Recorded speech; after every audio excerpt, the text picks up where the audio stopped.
New York State Association of Counties. It's an organization that's been around for nearly 100 years, providing service, advocacy, resources, and much, much more to New York's county elected and appointed officials. Is that experience? Is your life experience? This is the legislative conference. Each year, over 700 county officials from across the state will come to Albany to learn about the state budget process and how it might affect their counties. This year, we are hearing from 200 elected officials, newly elected officials, that have just joined county government. So it'll be a lot discussed here, workshops, meetings, resources. This has been going on for 100 years. This is why we have NYSAC, for the county officials from across the state to get together and help each other, and that's what happens at this conference. Thank you, Steve, for that introduction. The big issue that will affect the members attending this legislative conference each year is the impact of the state budget. We have a state budget that equals about $168 billion, and in that $168 billion are local impacts. County governments administer, fund, and are responsible for all federal health and human service programs. So at this conference, we'll learn, we'll hear from state officials, we'll hear from the state budget director about how these funding streams will affect their localities. The governor has a challenge this year, a large deficit, $4.5 billion, and he's going to need to close that through a combination of revenues, spending reductions, and more efficiencies in government. And a lot of that can trickle down to the county level. So we're keeping an eye on the budget proposal as it works its way through the legislative process. What are the issues that county government faces when it comes to dealing with this state budget or any state budget? Yeah, I think the biggest issue is unfunded mandates from the county perspective. We're required to do a lot of services for the state on behalf of the state using local resources, but we don't have a lot of control over the program parameters. So that is a big issue for us, and it really is what drives property taxes at the local level. How does the property tax cap fit into this equation? Well, it complicates it. It makes it much more difficult to provide discretionary services and also to maintain the state services we're required to do. It's very difficult.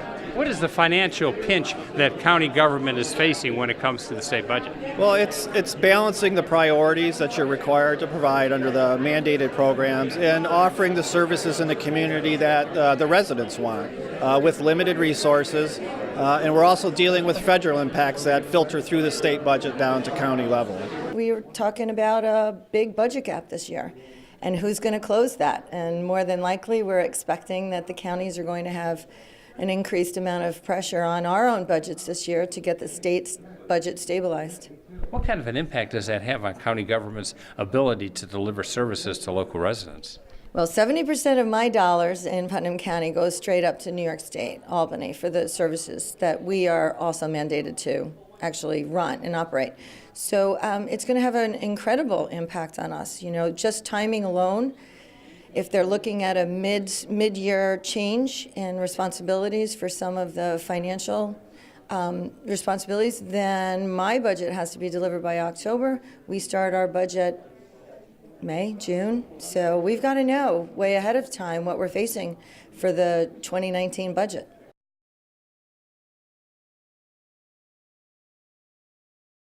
I do want to mention that from the standpoint of when we talk about this property tax cap, which originated, so don't throw things at me, it actually originated in the Assembly Republican Conference. However, when we said we wanted to have a property tax cap, we said we have to eliminate the unfunded mandates.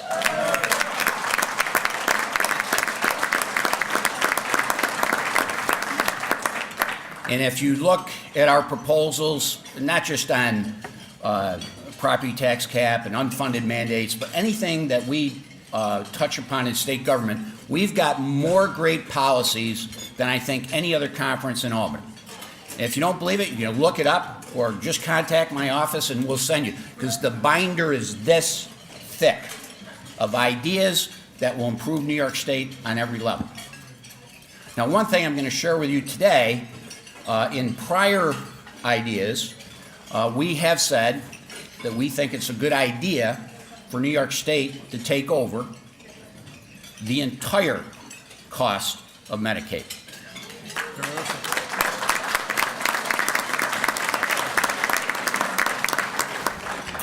Our conference is going to be rolling out in the next 3 days, or next 30 days, a concrete proposal to do just that. And we're going to share it with both houses of the legislature and the governor. And our plan is upstate, 100% takeover by New York State over 10 years, 50% takeover of New York City over the next 20 years. These are big numbers, but they're affordable. We can do it, we must do it, and it's a comprehensive restructuring of the entire program. Because what I believe is once New York State takes over the total cost and you can reduce your property tax levies, then maybe New York State will do something about making the Medicaid program better, more efficient, more effective, and then also resulting in reduction of the cost of Medicaid rather than Medicaid continue to skyrocket in this state.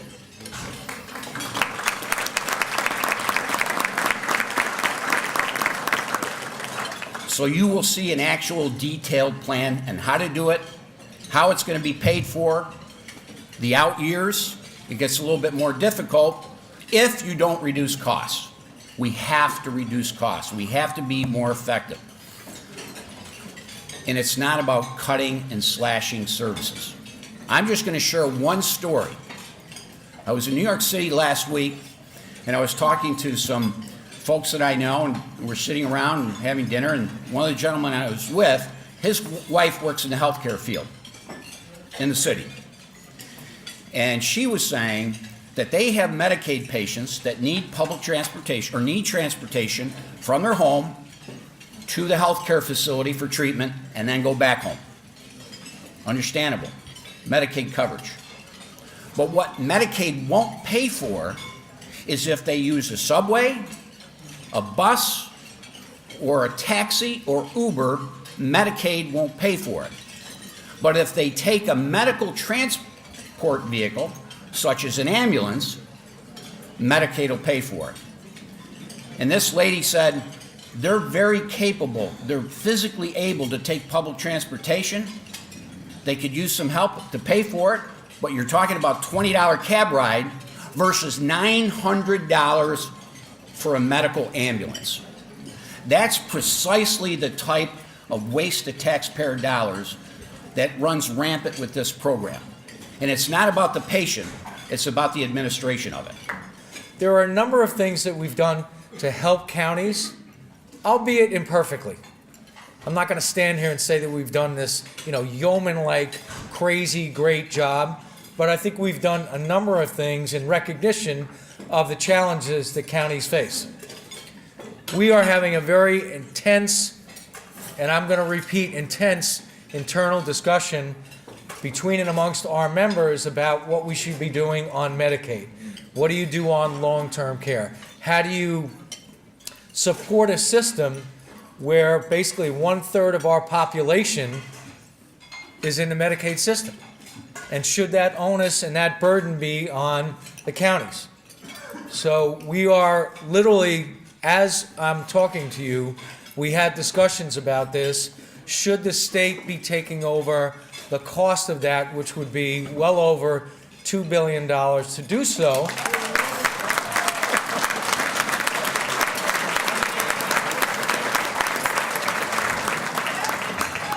All right, I'll come back and you can clap even louder when we get it done.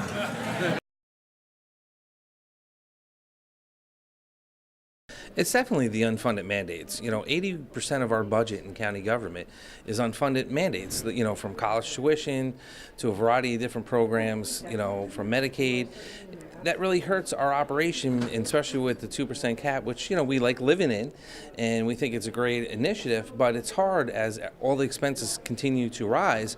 Your health care goes up, your insurance goes up, nothing goes down. The biggest issue that we're facing right now is mandate relief, cost of Medicaid and how it applies to county taxes with the federal tax reform going through. It really puts a damper on property ownership in New York State. And I think the main thing we need to do as counties is to see what we can do to lower property taxes to make home ownership more affordable in New York State.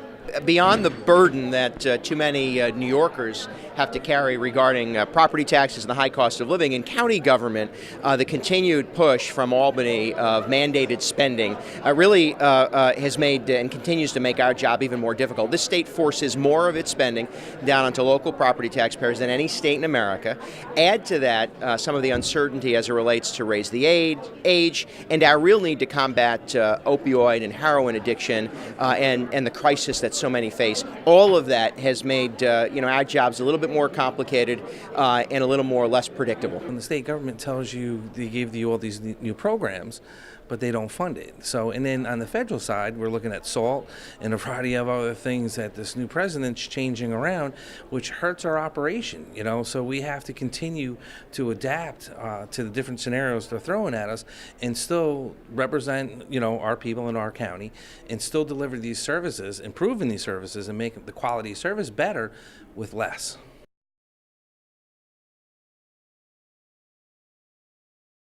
I think what we've heard at the board meeting today is that raising the age of criminal responsibility and what we're going to do in terms of specialized secure detention is a big problem that everyone seems to be focused on.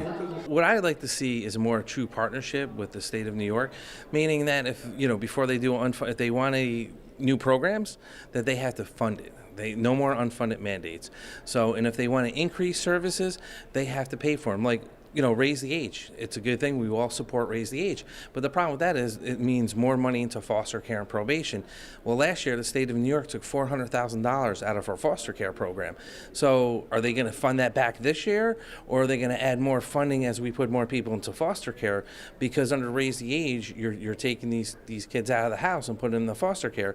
And we have a foster care epidemic going on here, not just in Albany County and not just in the state, in this nation, that more and more kids are going into foster care than bigger numbers, but there's not enough families to take them. So that's just a variety of things that we have to deal with that, people don't see that type of operation going on day to day.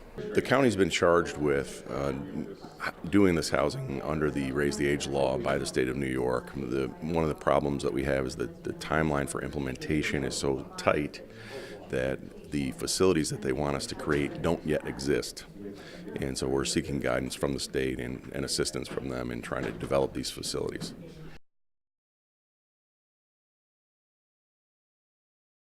It's always about economic development and jobs for our local people, making sure that the people who live in Monroe County, the people who are in the state of New York, have the best opportunity to succeed, and that's with a job. So we want to make sure that our economy is stable and strong, and that we're doing all that we can to attract jobs and companies to Monroe County and New York State, but also to have them expand and stay here for a long, long time. We have fiscal challenges like most counties around the state, different pressures financially, certainly caused by the tax bill that's coming out of Washington for Long Island. That will be devastating. We're looking at essentially a massive tax increase for Long Islanders, something that could hurt jobs, housing, and a number of different issues in our economy. So that is a huge issue for us. One of the things that certainly companies always look at is what is the tax structure in the state of New York. And so when we look at that, we have to look to the state to ensure that the state is doing all it can do to hold its line on taxes, to make sure that the state becomes more competitive for jobs and companies to come here. We're doing all that we can on a local level, and we certainly mind our pocketbooks to encourage businesses to look at Monroe County in a favorable light. We've done a good job in 2017. We're looking to do even more in 2018. But we need to make sure that the state really holds the line on spending and unfunded mandates as well, because those are deterrents for job attraction and job development in the state of New York.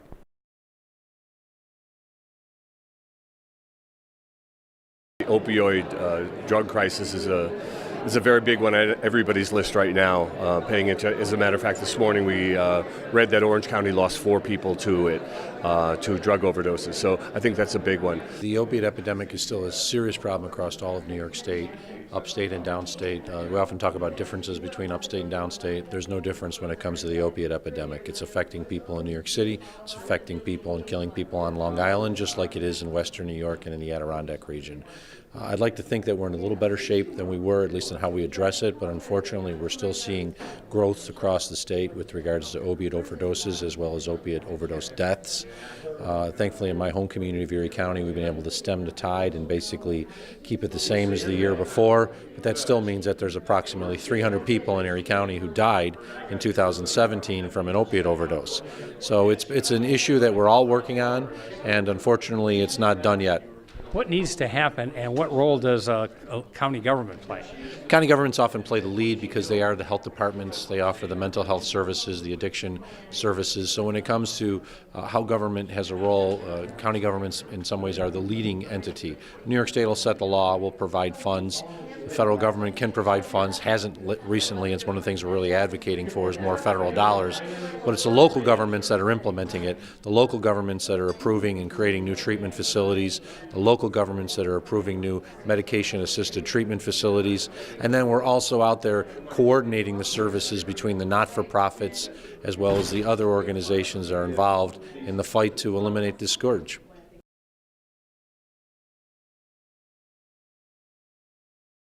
I think state leaders need to take responsibility for the burden that they place onto local governments and just own up to it, acknowledge that fact, and from there, reach out to local leaders. We're the laboratories of experiment. We're the ones on the road trying to solve problems and help people. And I think if the state were to acknowledge the burden they place on us and then work with us in a collaborative way, they'd find that we're really good partners. And at the end of the day, we can provide really good success and really good solutions to taxpayers. What I'd really like to see is more of a cooperative effort between Albany and state government and counties. We're all on the same side, we're all in public service, and we're all trying to do the best we can for the residents and taxpayers in New York State.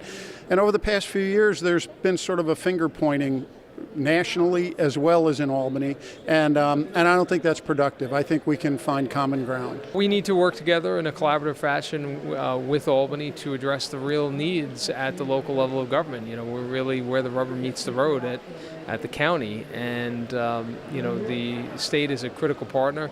You know, we've been working closely with Governor Cuomo on a number of big projects that are going to have a really positive impact on our economy in Suffolk County, like double track and third track, creating greater connectivity between New York City and the island, and allowing us to grow the economy out there. Now more than ever, and I've been in this business a long time, since the 90s, 14 years on a town board, county clerk, time in Congress, now lieutenant governor.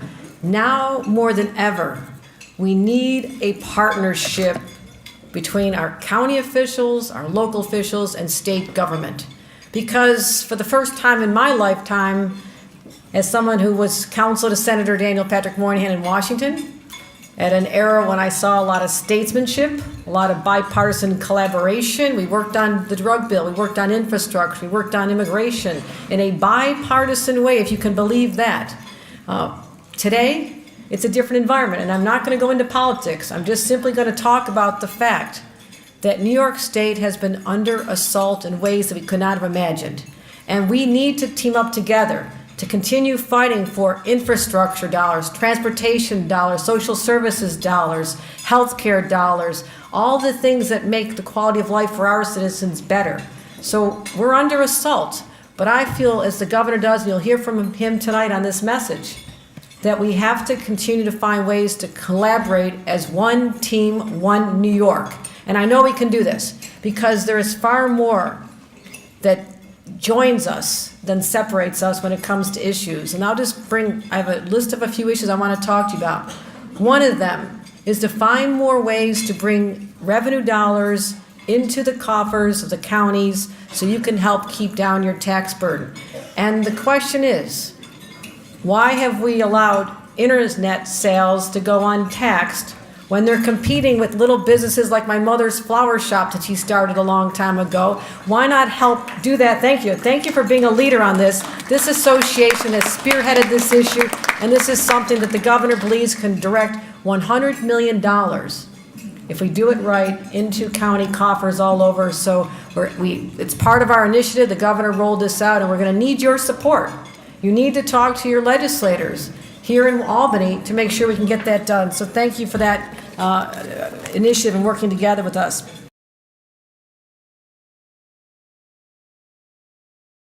I want to pick up on one word that your president offered, and that's a word of commendation to your NYSAC executive director and really the entire NYSAC staff team.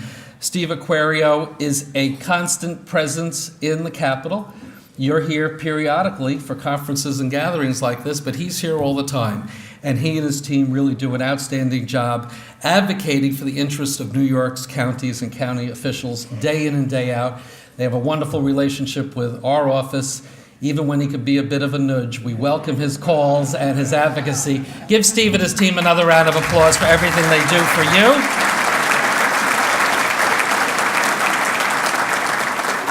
And to all the officers and leaders of NYSAC, thank you, thank you, thank you. Now, I know we had hands up, and I know we have many new elected officials. I'm told over 190 new county elected officials. Wow, that's great. It shows county government is still the place to be, and I was very pleased to be greeted earlier by a former colleague of mine from the legislature, former Senator, former Assembly Member George Latimer, now the county exec of Westchester County. So it's great to see, here for Westchester. Congratulations to all of you who are newly elected, those of you who are returning elected. Part of your prize for winning your election is being part of this great organization, being part of NYSAC. And the same goes for those of you who are appointed county officials. I know many of you are there fulfilling your public service as an appointed official. It's so much easier when you get the job without having to run for it, believe me. So it's great that you're here as well. NYSAC is certainly one of the strongest and most effective voices here in the state capitol. And there's no better example of the effectiveness of the organization than this annual legislative conference, consistently one of the most informative and important meetings here in Albany. I certainly have an appreciation for the effort that our local officials put in and day out, the political pressures that you face, competing priorities. Obviously, budget challenges are always an issue for you to face, yet you continue to get the job done for your counties and for your communities. You are on the front lines of our government. You play a critical role, and certainly from the perspective of the Comptroller's Office, we want to help you succeed. And place themselves into charter law, meaning we're going to run our government according to... What are the benefits of elected officials coming to this legislative conference? What would they gain from it? Well, they can talk to each other. For one, communication is very powerful. It gives us an opportunity to talk to each other statewide, share each other's issues and challenges, and then talk about solutions and our responsibilities as elected officials to the people that we govern. Tell us, what have you learned by coming to these sessions over the years that have made you a better county executive? There's so much that you take away after 2 or 3 days up here. You not only have the information that you need to take back to your constituents, but you also have an understanding of how government in New York State can work when it works effectively and efficiently. I'm a newly elected legislator from the County of Ulster, and I wanted to attend the NYSAC conference to learn how governments interact on a state and local level. What have you learned so far? I've learned that Committee on Open Government is an excellent resource. Bob Freeman gave an excellent speech regarding FOIL and Committee on Open Government, budgeting, and how it also relies on the state as well. As a newly elected county legislator, coming to the NYSAC is to gather all the information so that we can actually perform our duties in the new position. Basically, to get the education, to get the background, to get the networking, to answer questions on anything that we may not understand, or to look for the information that will help us to be successful in doing our jobs. What have you learned today? What workshops have you attended? I have done a lot of the new elected, so we've gone over the government, we've gone over finances, we've gone over the ethics, We've gone over the different roles and the positions that we all take. Some of the programs that NYSEC is trying to work on as far as environmental or the food, the criminal justice system, our taxes. How valuable have these workshops been for you? I think they've been very informative. It gives you a new perspective, and it gives you the opportunity where you can talk to other people who are seasoned, who have been here before, who work on it every single day, and they specialize on the different areas of government that you really need to be able to understand in order to do your job efficiently and represent the people. I'm newly elected county official from Lewis County legislature, and I came to this conference to try to gain a little bit more knowledge. I have very little political experience, so I'm just trying to get a few tips and some insight into how this whole operation works, I guess. What areas are you looking to learn about? Well, I'm right now primarily interested in economic development and veterans affairs, and also some of the recreation things that are involved with it. I found it extremely valuable. The connections you make and also the information that is disseminated to us is very valuable. I came here today because I'm a newly elected official for Madison County, and I'm very eager to learn and very interested in NYSEC and what they have to offer. Tell us how valuable are the training workshops and seminars that NYSEC offers? Well, I've never been, but just looking at the agenda, they seem very interesting and very informative. So I'm really excited to get started. Why is training important for newly elected officials? Well, I think it gives a good background, and it gives a good start for any newly elected official. My background was I really worked in law school admissions and also taught at a community college, taught paralegalism. What I've learned today so far is really about the open meetings law, the executive session laws, about the budgeting process, and about the county government. When I first got elected, I came to NYSEC for networking opportunities and the exhibits, meeting people, and the seminars were really great as well. I'm the chair of public safety for my county, so there's always something relevant for me to learn here. What have you learned here from NYSEC that has made you a better legislator? I think that when you think you're the only county with a certain problem and you can come here and talk with other elected officials and realize that everybody's in the same boat and we all have the same issues, and if we work together, we can usually find a resolution. I came to the conference to get best practices from all around the state. As a new county executive, I want to learn what other legislatures, what other county executives all over the state are doing and see what we can model, what works for us. What have you learned so far during the training sessions? I just had my first seminar. It was very interesting about communication. And as a former newspaper reporter, this is something I'm aware of on the other side. Now, as a newly elected executive, how to communicate effectively and how to be credible when you do it is very valuable. What are your goals as a new county executive? Restoring trust in government, getting our financial house in order, and growing our tax base. I'm a newly elected official. My name is Carly, and I came to NYSEG because it's helping me get on board as a legislator. I am by trade an occupational therapist and have always been interested in local government. And what have you learned so far? So we're learning about policies, procedures, forums, what to expect with executive sessions, and when you can hold an executive session. How valuable is all this that you've learned so far? Well, it's wonderful. It gives me a great resource of contacts of people if I have questions to be able to do my job correctly and to help others do their job correctly as a team player. I think obviously any county in New York State is faced with high taxes. We are one of the highest taxed and yet poorest counties in the state of New York, Sullivan County, where I'm from. So we struggle a lot with keeping people fed and clothed and housed, but also trying to create economic development and growth at the same time. I think shared services is one that I'm very interested in seeing how we at the local level can assist with saving money with the shared services. Also, the implementation of Raise the Age and how that affects our local municipalities as well. Property taxes, shared services are a big issue. continuing to find revenue and being sure that our sales tax is proportionate to what the towns need. When I first came, it was really overwhelming. There's a lot of information. There are so many different things involved in county government.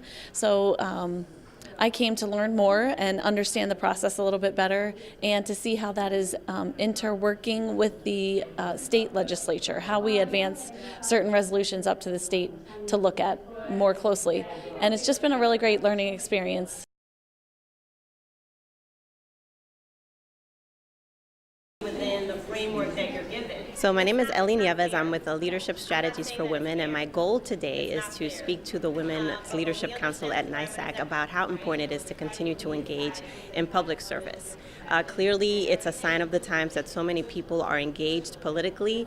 We've got more people that are civic-minded and want to participate in the public process. And women bring a unique perspective to the table. And it's important that they continue to get engaged, that we can see their leadership and we can hear their voices as the process continues to unfold. Your reaction to NYSAC putting an emphasis and creating the Women's Leadership Council? So this is just part of a greater movement that we're seeing across the country. I had the pleasure of actually speaking at the National Association of County Organizations just this past summer. So we're seeing this not only at the local level, but we're seeing it nationally. It clearly is something that's very important to get our women engaged and to hear their voices in the process. What is it that you'd like to say to women that may be watching this program, that may be considering it but not ready to take the plunge? I encourage them to get educated about what the process is. I encourage them to find their voice by identifying those issues that resonate most with them and with people in their community.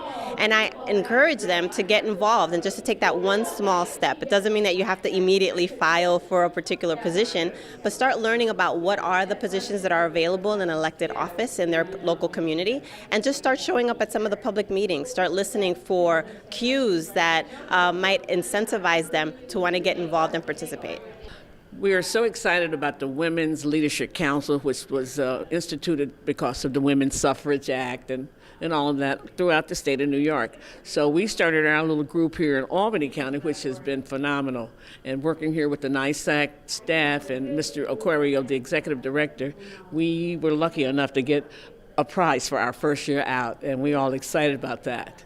The Women's Council has been really encouraging and inspiring to me to be around other women leaders. There aren't too many of us up in the North Country where I come from, so it's really nice to have that camaraderie here at NYSAC. Have you seen an increase in interest by women to get involved in county government? Absolutely, yes. I just saw 3 of my friends get elected in our home county. And I know there are women all over the place that are really getting excited about it and taking the initiative to run and not being so afraid to run. The NYSAC Women's Council is a great opportunity for women in government, as well as elected officials in government, to come together as women and talk about women's issues. And so we can come to the table and bring those women's issues out within the NYSAC conference. It's been invaluable. I have been coming for many years, and I always take back information to my counties. I, many years ago, joined a couple of the boards just so I could, the committees, just so I could even have more attention and more knowledge of what, and I actually went on committees that are outside my realm. I didn't just go on taxation and finance. I did economic development. I just left public safety because I think you need to know a lot more about your county except for just one little area. So NYSAC helps me with all of that.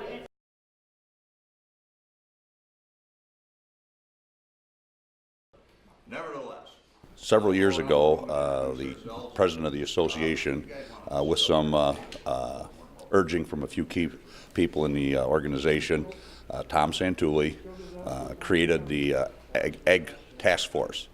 That, there were several issues that we were looking at that time, as we still are, some of which are, the low prices, consumer advocacy. So as that transitioned over a couple of years, we now have a standing committee on agriculture, which we're going to have a meeting here today to talk about the issues. And a couple of the issues we're going to talk about are the facets associated with the state budget, which include funding for several key programs, namely probably the largest user of state funding would be Cornell University. A major force in agriculture in not only in New York State but across the country as well. Agriculture is the number one economic industry in New York State, believe it or not, even more powerful than Wall Street. So that being the number one industry in the state, it certainly carries nationwide as well. What are some of the biggest issues facing agriculture in New York? Price of product. I know myself, being a dairy farmer, price of milk continues to hover at unsustainable levels. And, it's just, there's so many products that are made from milk, butter, ice cream, cheese.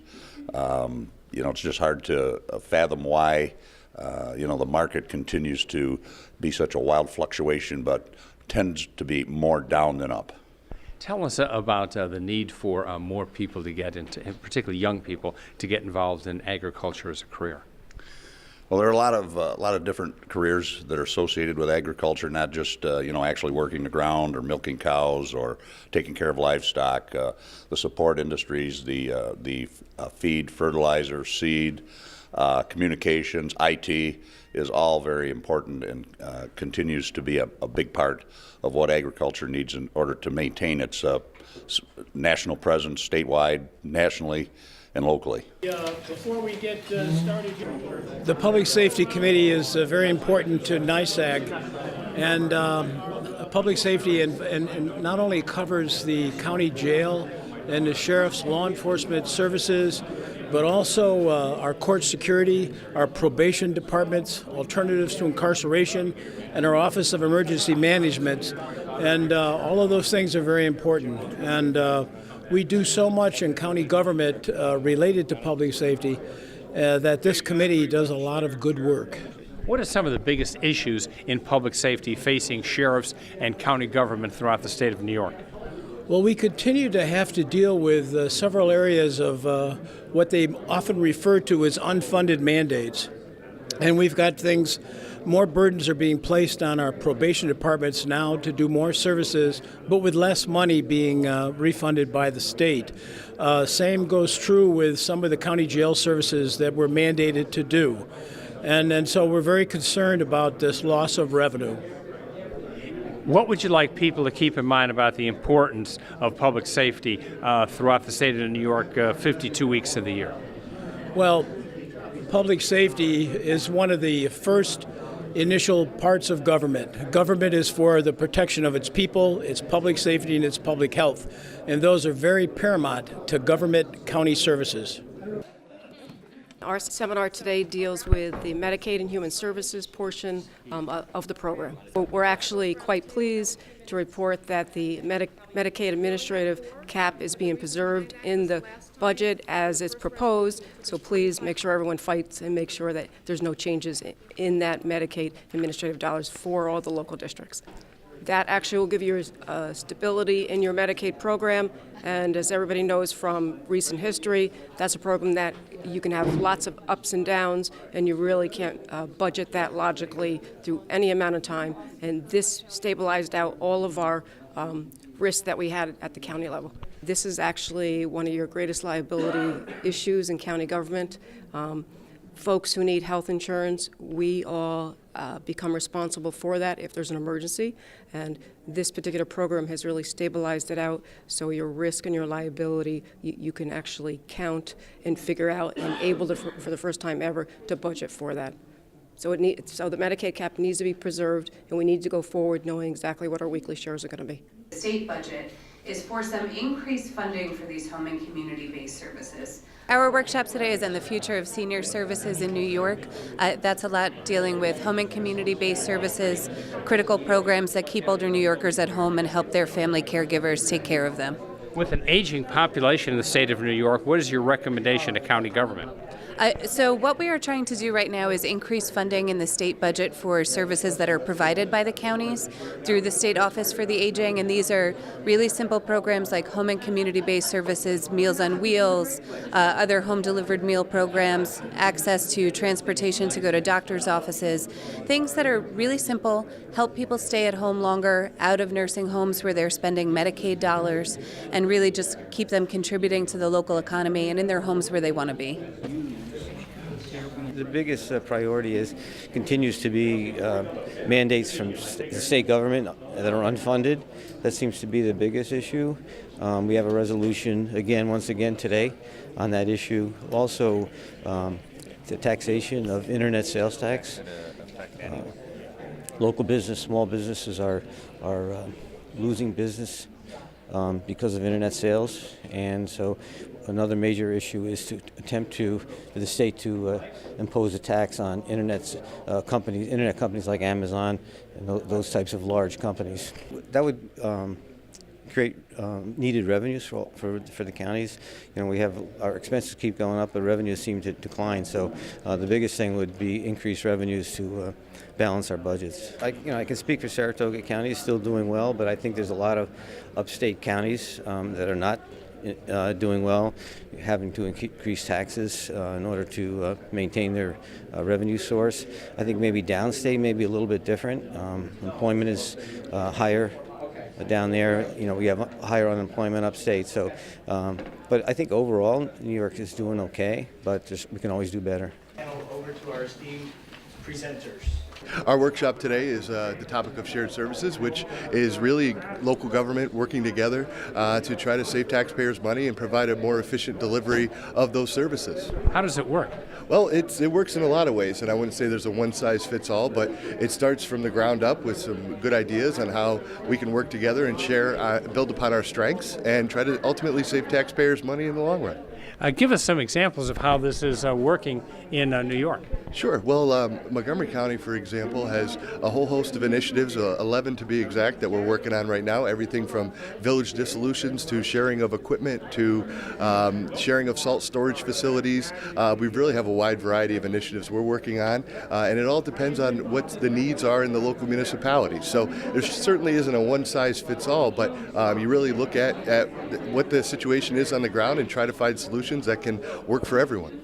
How does this benefit county officials and taxpayers? Well, everything we can do to help stay under the tax cap is something that's incredibly important. And with the rising costs of local government and some of the mandates that come down from the state, these initiatives are really imperative to help us keep moving forward and still deliver the services that we need to deliver. But they always assure us. The title of our workshop is The Impact of the Tax Cap and What Would Happen if It Were to Become Permanent, and the impacts on county governments in New York State.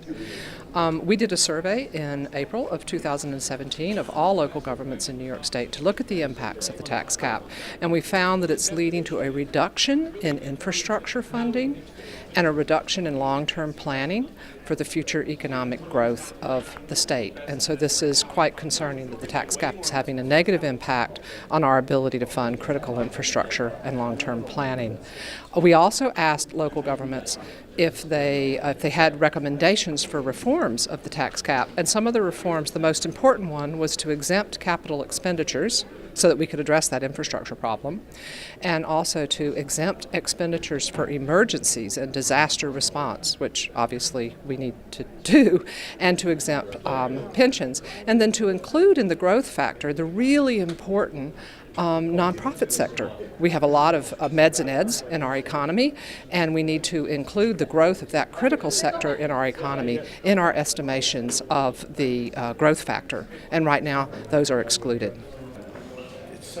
One of the big issues that we have facing all the counties is the opioid problem that we have with the drugs and overdosing, and it's a problem for our jails, it's a problem for our communities, and it's a big issue for every single county in the state right now. What can local government do at the county level on this issue? Well, right now we're working with our health departments, we're working with our sheriff's departments, and we're trying to bring plans together, and it's a tough nut to crack. It's not an easy one to solve. What assistance would be beneficial from both Albany and Washington? The assistance that we need is the money that needs to come into our areas to help fight these issues. That's one of the problems when you don't have enough money to do the housing for people and to have programs to help them get away from the drug problems. That's one of the issues.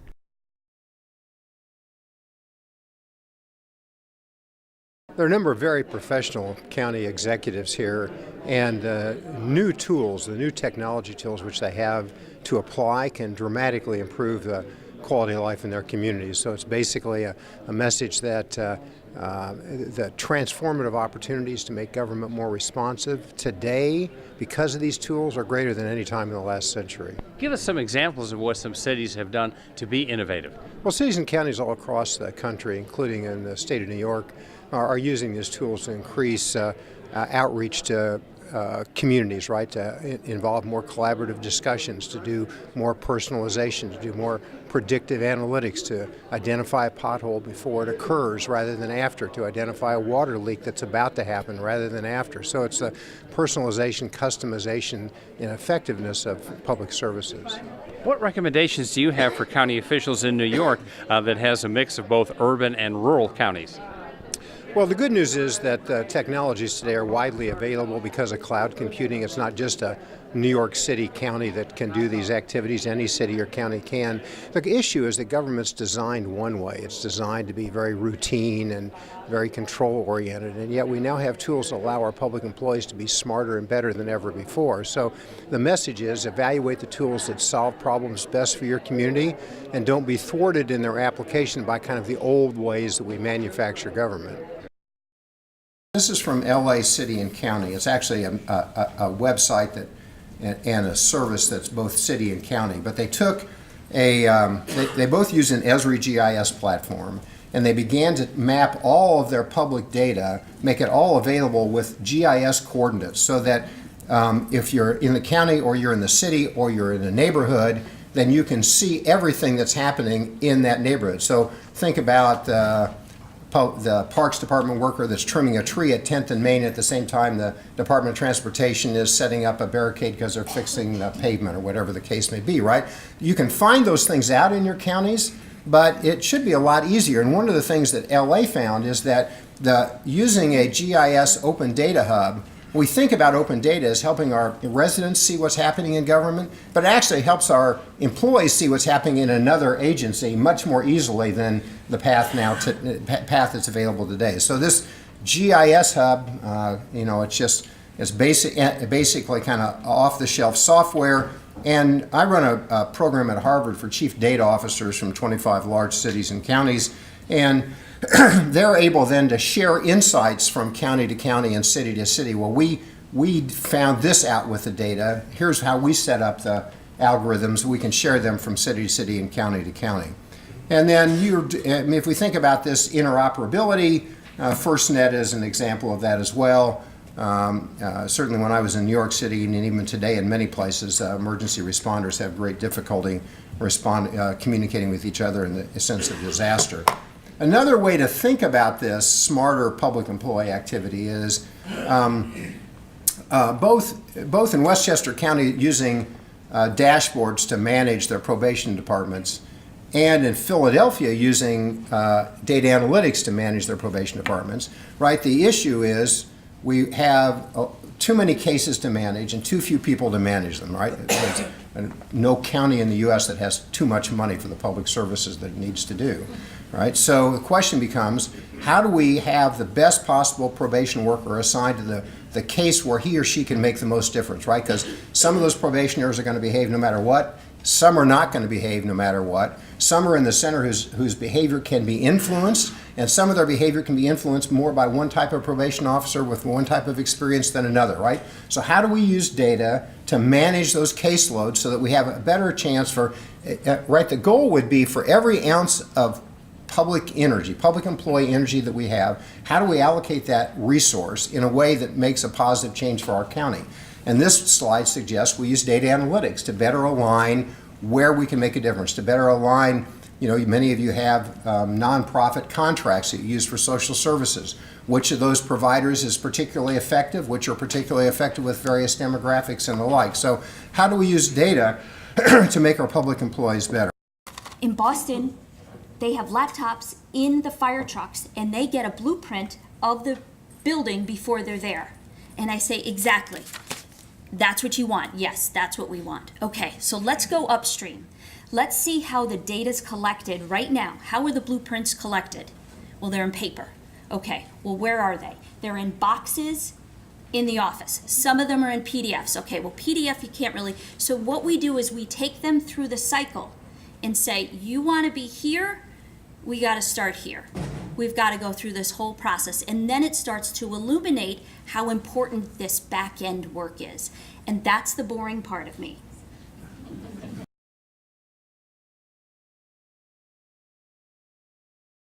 So NYMER is the New York Municipal Insurance Reciprocal, and we write property and casualty insurance for 33 of New York's counties. How has your program saved money for counties and taxpayers? Well, we focus just on local government risk in New York. So we have counties, city, towns, and villages, but by understanding the operations of county government, we think we can manage those risks and exposures, and in so doing, we reduce both the frequency and the severity of the claims that come through. What kind of results have you seen for counties and for their employees? Yeah, so this is our 25th year. We're celebrating our 25th anniversary year this year, and we've seen a dramatic decrease in the frequency of claims over that 25-year history. And does that result in a savings for taxpayers? Yes, it has. Most importantly, at a stabilized rate. So our number one goal is to bring stability to pricing, because municipal budgets do not handle volatility very well at all. But in the process, we've also started to drive rates down steadily over the 25 years of our history. Municipal Electric and Gas Alliance, better known as MEGA, is an aggregator of power. We pool the power needs for municipalities for electric and gas, and we go out to bid for those municipalities. We have been working with NYSAC for the last 15 years, formerly for the last 10 years, and we now represent over 33 counties and a number of towns, cities, and villages, school districts in the state, and we go out to bid for them. We meet the requirements of the state for their bidding requirements, and we then offer those best prices that we can get because of the volume of electricity and gas that we represent. We offer the best prices to those partners. How do county officials and county taxpayers benefit from this? Well, of course, it's a straight benefit because the cost of your electric and gas is less, which of course equates to lower taxes because of those lower energy costs. We've saved counties millions of dollars over the last 10 years. Chase & Companies is an engineering and environmental consulting firm. We help a lot of municipalities with their grant writing or any kind of engineering services that they may need, or community planning, economic development, things of that nature. What kind of response have you had from NYSAC members? We've had actually a very good response from NYSAC members. We've been coming here for as long as I can remember, and we have made some very good connections here and made some very good, nice partnerships as well. We offer energy efficiency services to counties. How many years have you been coming to NYSAC, and what kind of response have you had so far? This is our 4th year for this conference, and we're here to establish some relationships. So the response has been very good, and we've learned about the issues that are facing the counties in New York State. My message is that NYSAC has partnered with Ralph Benefits to create the Municipal Healthcare Financing Collective, which can help reduce healthcare expenses, stop-loss expenses, administration, and prescription drugs. And it may be eligible for shared services. So that's our message. How has it worked so far? We have just kicked it off, and based upon the early information, it will have saved over $1 million for 7 counties on $5 million of stop-loss premium. And what's going to be the benefit to county employees? The ability to keep their existing benefit plans and save money at the same time. So it's reducing expenses without having to change your benefits and reduce your coverage. And for county government?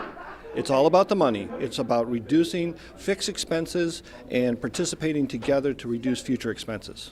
We've been coming to these NISAC conferences for over 10 years, helping counties find a way to improve business and to keep their citizens safe. What kind of response have you had from the county so far? We like working with the counties because that's where the real people's work gets done, right down in the counties where the services are delivered.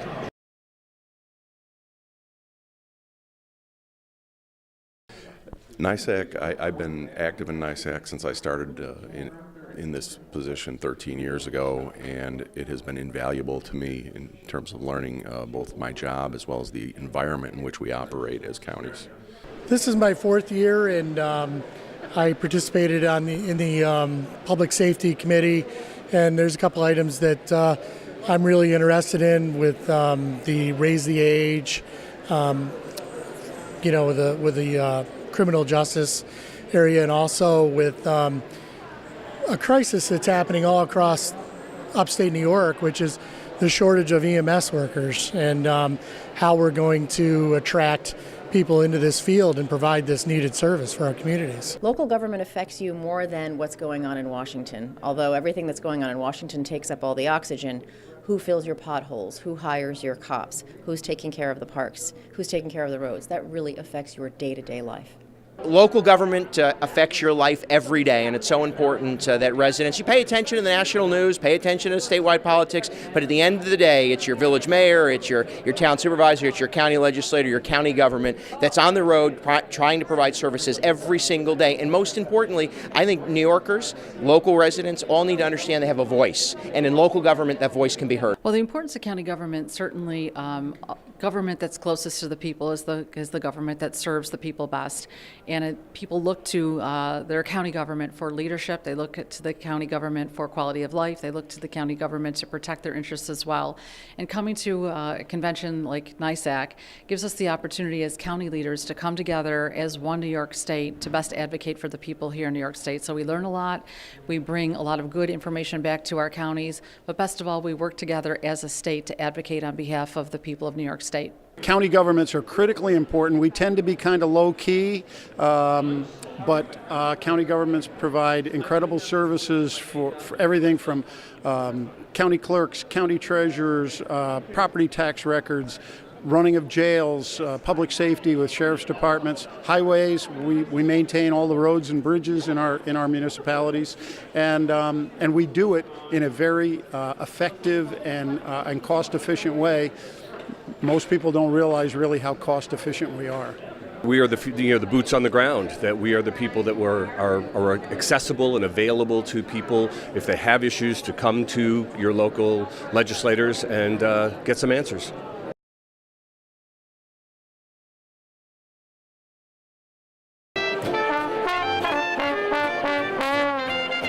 There are no separations in government. We are all in this together, and working with our county officials tonight in a social setting, a chance to celebrate the great agricultural products and from our beverage industries.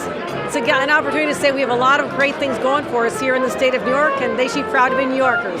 Well, county governments are a very important unit of local government in New York State. We are the workhorse unit of local government, providing all the state's functions locally. We deliver all of the state services at the local government level. So it's important for these officials to come together here, learn about shared services, talk amongst each other, what works in Western New York and how can Northern New York or the Lower Hudson Valley or Long Island or the Southern Tier, the Mohawk Valley, all across the state. These officials are here to help themselves, help each other, help the state, help our taxpayers. Your reaction to everything that you've seen and heard over the course of the sessions? Well, what we hear constantly is we are doing our job efficiently, but how can we do it better? Local government officials are always striving to do things better, more cost efficient, cost effective. How can we better serve our taxpayers and our citizens? We heard from our keynote speaker this year about innovation in government. How can technology help advance public services and help deliver them more efficiently to the public? Those are the kind of things that we heard coming out of this conference. If people have questions like more information about NISAC, what should they do? They should call 518-465-1473 or www.nysac.org.